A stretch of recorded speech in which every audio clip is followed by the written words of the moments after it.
अस्सलाम वालेकुम। आज जुमेरात है, फरवरी की पहली तारीख। पाकिस्तान में इस शाम के 7, भारत में 7:30 और यहाँ हमारे स्टूडियोज की घड़ियों में सुबह के 9 बज रहे हैं। वॉइस ऑफ अमेरिका वॉशिंगटन की उर्दू सर्विस से मैं हूँ खालिद हमीद, खबरों के एक बुलेटिन के साथ। पाकिस्तान में 8 फरवरी सन 2024 को होने वाले इलेक्शन के लिए 5 करोड़ 86 लाख से ज्यादा नौजवान वोट देने के अहल हैं। ये तादाद पाकिस्तान के मजमूई वोटर्स का तकरीबन 44% है। वॉइस ऑफ अमेरिका के एक साइंटिफिक यूथ सर्वे से पता चलता है कि आम तासुर के बरक्स पाकिस्तानी नौजवान मुख्तलिफ सोच रखते हैं। सर्वे के अहम तरीन नताइज के मुताबिक नौजवानों के लिए महंगाई एक अहम मसला है और तकरीबन निस्फ तादाद ये समझती है कि इलेक्शन के नताइज उनकी रोजमर्रा जिंदगी पर असर अंदाज नहीं होंगे और नौजवानों की भारी अक्सरियत भारत से बेहतर ताल्लुकात की ख्वाहिशमंद और अफगान मुहाजिरीन को मुल्क बदर करने की हामी है।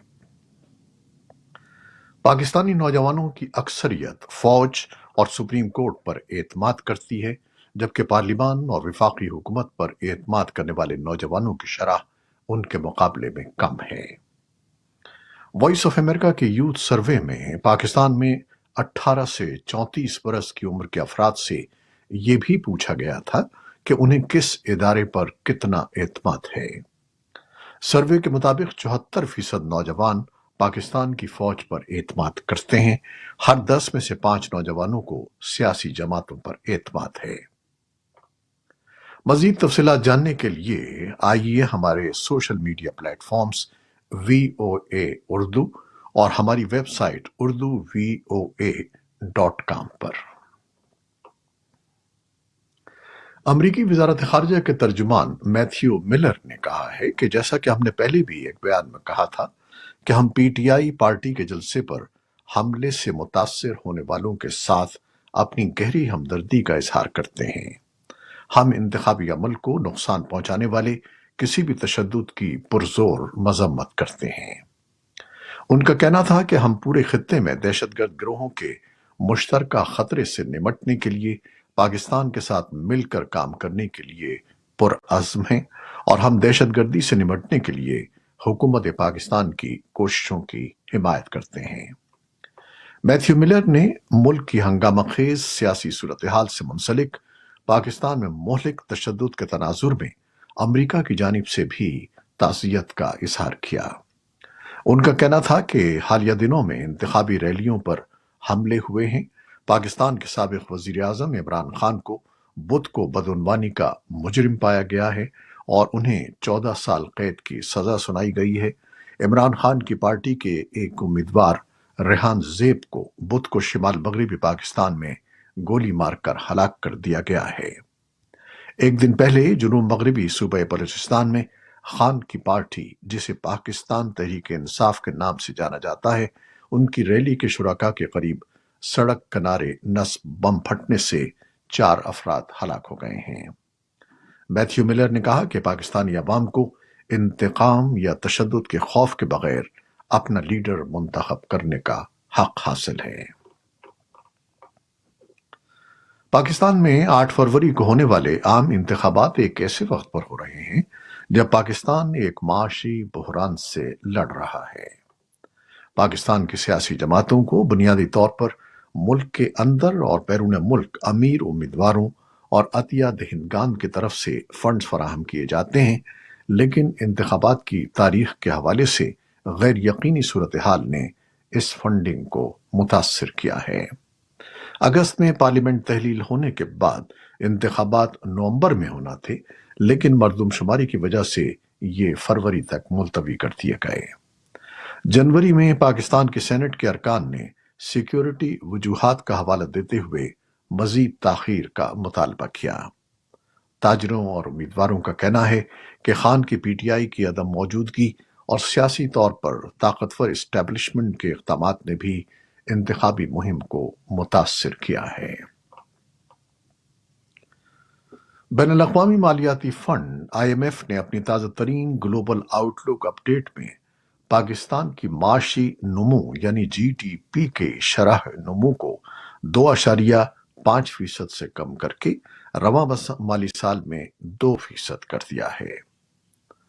پاکستان کی معاشی نمو میں گراوٹ کا اندازہ اس حقیقت کے باوجود لگایا گیا ہے کہ رواں سال عالمی معیشت قدرے بہتر کارکردگی کا مظاہرہ کرے گی۔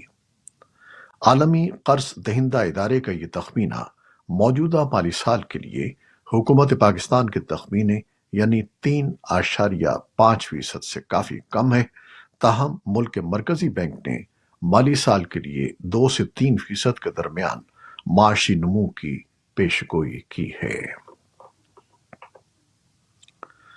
اقوام متحدہ کی ایک نئی رپورٹ میں خبردار کیا گیا ہے کہ القاعدہ نے طالبان کے زیر اقتدار افغانستان میں 8 نئے تربیتی کیمپ قائم کیے ہیں اور وہ سرحد پار سے حملوں کے لیے پاکستان مخالف عسکریت پسندوں کی مدد کر رہا ہے۔ رپورٹ میں کہا گیا ہے کہ افغان سرحدی صوبے کنڑ میں القاعدہ کا ایک کیمپ تحریک طالبان پاکستان یا TTP کی کارروائیوں کی حمایت کے لیے خودکش بمباروں کو تربیت فراہم کر رہا ہے۔ TTP عالمی سطح پر نامزد دہشت گرد گروپ ہے اور پاکستانی سیکیورٹی فورسز کے خلاف حملوں کی قیادت کرتا ہے۔ اقوام متحدہ کی تجزیاتی معاونت اور پابندیوں کی نگرانی کرنے والی ٹیم نے اس ہفتے بدھ کو اپنے نتائج جاری کیے ہیں۔ طالبان حکومت نے اقوام متحدہ کی اس رپورٹ کو مسترد کیا ہے کہ افغانستان میں القاعدہ گروپ کے کئی تربیتی مراکز موجود ہیں اور اسے اقوام متحدہ کی طرف سے پھیلایا جانے والا پروپیگنڈا قرار دیا ہے۔ طالبان کا ترجمان ذبیح اللہ مجاہد نے ایک بیان میں کہا ہے کہ امارت اسلامیہ افغانستان اس جھوٹے الزام کو سختی سے مسترد کرتی ہے۔ بھارت کی وزیر خزانہ نرملا سیتارمن نے مئی میں ہونے والے قومی انتخابات سے قبل جمعرات کے روز حکومت کا آخری بجٹ پارلیمنٹ میں پیش کرتے ہوئے کہا ہے کہ بھارت کی معیشت ایک تبدیلی سے گزر رہی ہے۔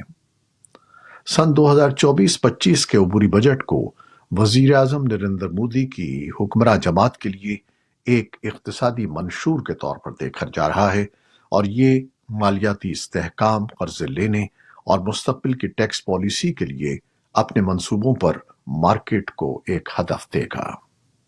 تجزیہ کاروں کا کہنا ہے کہ مودی اپنی ذاتی مقبولیت کی وجہ سے انتخابی دوڑ میں آگے بڑھ رہے ہیں اور حکومت پر پاپولسٹ اسکیموں کا اعلان کرنے کا دباؤ بہت کم ہے۔ صدر جو بائیڈن کی طرف سے اردن کے ایک فوجی اڈے پر 3 امریکی فوجیوں کی ہلاکت کا تعلق تہران سے جوڑنے کے بعد ایران نے بدھ کو دھمکی دی ہے کہ وہ اپنی سرزمین پر کسی بھی امریکی حملے کا فیصلہ کن جواب دے گا۔ امریکہ نے اس جانب اشارہ کیا ہے کہ وہ اردن میں ایک امریکی فوجی تنصیب ٹاور 22 پر اتوار کو ہونے والے ڈرون حملے کے تناظر میں مشرق وسطی میں جوابی حملوں کی تیاری کر رہا ہے۔ اس ڈرون حملے میں 3 امریکی فوجی ہلاک جبکہ 40 زخمی ہو گئے تھے۔ دوسری جانب ایران پر ممکنہ امریکی حملے کے خلاف ایرانی دھمکی سب سے پہلے نیو یارک میں اقوام متحدہ میں ایران کے سفیر امیر سعید ایرانی کی طرف سے سامنے آئی۔ اقوام متحدہ میں ایرانی مشن نے بدھ کو ایرانی بیان کی وضاحت کرنے کی درخواستوں کا جواب نہیں دیا۔ ایرانی مشن نے بدھ کو ایرانی بیان کی وضاحت کرنے کی درخواستوں کا جواب نہیں دیا اور انہوں نے اس بات کی تردید کی کہ پچھلے چند روز کے درمیان امریکہ اور ایران کے درمیان براہ راست یا کسی ثالث کے ذریعے پیغام کا تبادلہ ہوا ہے۔ امریکہ کے محکمہ خارجہ اور وائٹ ہاؤس کے حکام کا کہنا ہے کہ وزیر خارجہ اینٹنی بلنکن رواں ہفتے مشرق وسطی کا دورہ کریں گے۔ اسرائیل اور حماس کے درمیان اکتوبر سے شروع ہونے والی جنگ کے بعد ان کا یہ 5واں دورہ ہوگا۔ قومی سلامتی کونسل کے ترجمان جان کربی اور محکمہ خارجہ کے عہدیدار کا کہنا ہے کہ بلنکن کا یہ دورہ بائیڈن حکومت کی غزہ تنازع کے بعد کی تعمیر نو اور حکمرانی اور فلسطینیوں کے لیے انسانی ہمدردی کی بنیاد پر امداد اور جنگ کو پھیلنے سے روکنے کی کوششوں کا حصہ ہے۔ उनके बकौल हमास की तरफ से यरगमालियों की रिहाई की भी कोशिशों पर जोर दिया जाएगा। एक ऐसे वक्त में जब गजा में आरजी जंग बंदी के लिए आलमी सतह पर दबाव बढ़ रहा है, इसराइली अफवाज ने बुध के रोज शिमाली और जनूबी गजा में फजाई हमले किए हैं, जहां एसोसिएटेड प्रेस ने कहा है कि फलस्तीनी वजारत सेहत ने गुज़श्ता 24 घंटों में 150 अफराद की हलाकत की इत्तला दी है। इसराइली हमलों में गजा का शहर भी शामिल है, जहां फौज का कहना है कि उसने जमीनी कार्रवाई के दौरान 15 अस्करियत पसंदों को भी हलाक किया है। खान यूनुस में इन शाहिदों ने मुतअद्दिद फजाई हमलों के अलावा शदीद लड़ाई की इत्तलात दी हैं। अमरीकी महकमा खारजा के तर्जुमान ने कहा है कि अमरीका इसराइल के लिए सलामती की जमानतों के साथ एक आज़ाद फलस्तीनी रियासत के क़याम के लिए सरगर्म अमल है और खित्ते में शराकतदारों के साथ मिलकर ऑप्शंस तलाश कर रहा है। मैथ्यू मिलर ने न्यूज़ ब्रीफिंग के दौरान इस मामले पर मजीद तफसीलात बताने से इनकार कर दिया, लेकिन कहा कि ये कोशिश सदर जो बाइडन की इंतजामिया का एक मकसद है, क्योंकि हम समझते हैं कि ये इसराइल, फलस्तीनियों और खित्ते के लिए देरपा अमन और सलामती लाने का बेहतरीन तरीका है। अमरीकी सेंटकॉम के मुताबिक अमरीका ने यमन में 10 के करीब बगैर पायलट के ड्रोन्स को निशाना बनाया है, जो लॉन्च करने की तैयारी कर रहे थे। अमरीकी फौज की सेंट्रल कमांड ने एक बयान में कहा कि अमरीकी बहरिया के एक जहाज ने खलीज अदन में 3 ईरानी ड्रोन्स और एक हौसी एंटी शिप बैलिस्टिक मिसाइल को भी मार गिराया। उसने कहा कि किसी के जख्मी होने की कोई इत्तला नहीं है और नुकसान की कोई इत्तला नहीं है। यूक्रेन के हुकाम ने बुध को कहा है कि खार्कीव के इलाके में एक अस्पताल पर रूसी फजाई हमले में 4 अफराद जख्मी हो गए हैं। खार्कीव के इलाकाई गवर्नर ओली सेनेबॉफ ने बताया कि यह हमला बुध की रात वेली बरलॉक कस्बे में हुआ और इससे अस्पताल की इमारत को नुकसान पहुंचा। उन्होंने कहा कि 38 अफराद को खतरे का अलार्म बजते ही निकाल लिया गया था। उधर रूसी वजारत दिफा ने बुध को देर गए यूक्रेन के 5 ड्रोन्स मार गिराने की इत्तला दी है। नुकसान या किसी के जख्मी होने की कोई इत्तला नहीं है। जिनसी तौर पर हिरासा किए जाने, नशा आवर चीजें, खुदकुशी और खुराक की खराबियां, जिस्मानी खूबसूरती के लिए गैर हकीकी मयारात और गुंडागर्दी जैसी चीजें इन मसाइल का सिर्फ एक हिस्सा हैं जिनका सामना सोशल मीडिया पर नौजवानों को करना पड़ रहा है। बुध के रोज मेटा, टिकटॉक, एक्स और दूसरी सोशल मीडिया कंपनियों के सीईओज सेनेट की जुडिशरी कमेटी के समाअत में पेश हुए और सोशल मीडिया के नौजवानों पर असरात के बारे में कानून साजों और वालिदैन के बढ़ते हुए खदशात पर बात की। ये समाअत बच्चों और वालिदैन की रिकॉर्ड शुदा शहादत के साथ शुरू हुई, जिनका कहना था कि उनका या उनके बच्चों का सोशल मीडिया पर इस्तेहसाल किया गया है। ये थी वो खबरें जो फेसबुक लाइव पर हमने आपके लिए पेश की। हमारी वेबसाइट, यूट्यूब और पॉडकास्ट पर यह बुलेटिन आपके लिए पोस्ट कर दिया जाता है। आप हमारे बुलेटिन को देखते हैं, शेयर करते हैं और अपने कमेंट्स में अपनी मोहब्बतों का इजहार करते हैं, जिसके लिए हम आपके बेहद ममनून हैं। अपनी इन काविशों को जारी रखिएगा। न्यूज़ प्रोड्यूसर आयशा इरफान और न्यूज़ एडिटर बहजत जिलानी के साथ खालिद हमीद को अब इजाजत दीजिएगा। अल्लाह हाफिज।